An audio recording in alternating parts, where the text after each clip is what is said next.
भैया अब सब ठीक बा, क्योंकि मुलायम परिवार की जो एकजुटता दिखाई दी, पूरे प्रदेश की निगाहें समाजवादी परिवार पर आकर टिक रही थी। क्योंकि जो टूट 5 साल पहले थी, जिसकी वजह से समाजवादी पार्टी को हार का मुंह देखना पड़ा, वो 5 साल बाद खत्म हो गई। आज शिवपाल यादव, राम गोपाल यादव साथ साथ वोट डालने पहुंचे, तो अखिलेश के साथ डिंपल दिखाई दी और आज पूरा यादव परिवार एक महिला मोर्चा के साथ निकल करके घर से निकला और वोटिंग के लिए साफ दिखाई दिया। आधी आबादी के मोर्चे पर साइकिल की रफ्तार को ये तस्वीर आगे बढ़ा रही थी।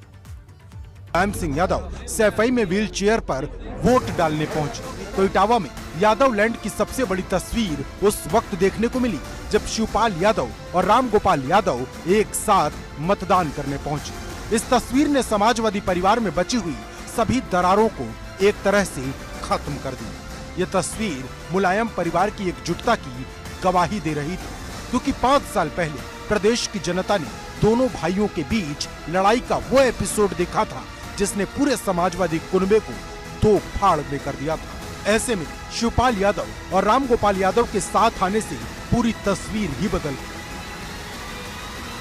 वहीं अखिलेश यादव जसवंत नगर में अपनी पत्नी डिंपल यादव के साथ वोट डालने पहुंचे। एबीपी गंगा ने अखिलेश यादव की हर तस्वीर सबसे पहले प्रदेश की जनता को दिखाई। जो विकास हुआ है सफाई का, वो एक दिन का नहीं है, कितना लंबा समय हुआ, क्योंकि हमारे बाबा मुख्यमंत्री को कोई काम अच्छा करना नहीं है, अच्छा काम देखना नहीं है। और ताज्जुब तब होता है कि इनका बड़ा नेता हो, छोटा नेता हो या कोई नेता हो, सब झूठ बोल रहे हैं। ये यादव लैंड का असर था या समाजवादी परिवार की एकजुटता का असर कि मतदान करने के बाद अखिलेश यादव अपनी जीत को लेकर आश्वस्त नजर आए। अखिलेश की माने तो पहले 2 चरणों में वो 1 शतक लगा चुके हैं और चौथे चरण तक दूसरा शतक भी लग जाएगा।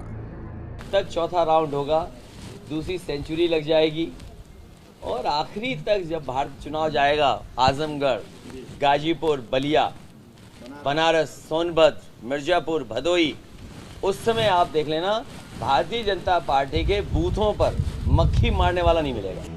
इटावा में परिवार की एकजुटता ने अखिलेश का हौसला बढ़ाया, तो अखिलेश चौथे चरण की लड़ाई जीतने के लिए एयरपोर्ट के लिए निकल गए। जब अखिलेश का काफिला एयरपोर्ट जा रहा था, तब एबीपी गंगा एक तस्वीर दिखा रहा था।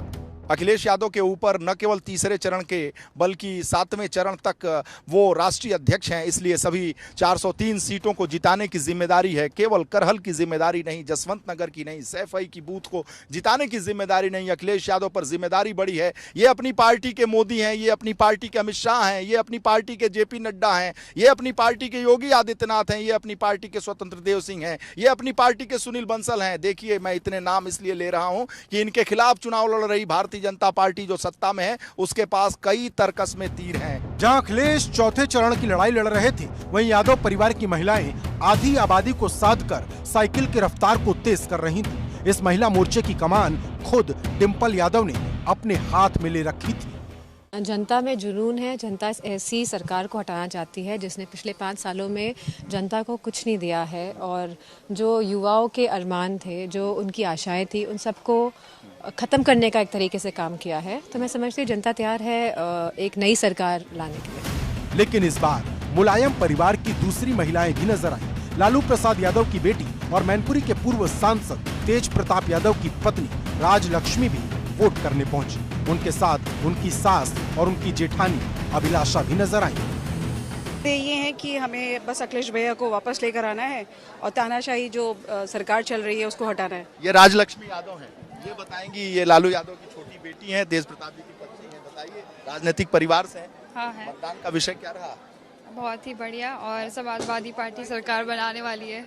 मैंने विकास के लिए जो अखिलेश भैया ही कर सकते हैं बस। अच्छा। हाँ, विकास के मुद्दे पे।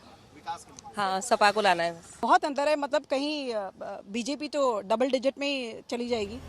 इस मौके पर अखिलेश यादव की बड़ी बेटी टीना यादव भी दिखी, जो पूरे चुनाव पर बारीकी से नजर बनाए हुए थी। तीसरे चरण में 9 जिले यादव लैंड में आते हैं, जहां यादव मतदाता हार जीत का फैसला करता रहा है। लेकिन पिछली बार भाजपा ने यहां ऐसी सेंधमारी की कि इटावा, मैनपुरी, फिरोजाबाद जैसे यादव बहुल जिलों में भी कमल खिल गया था।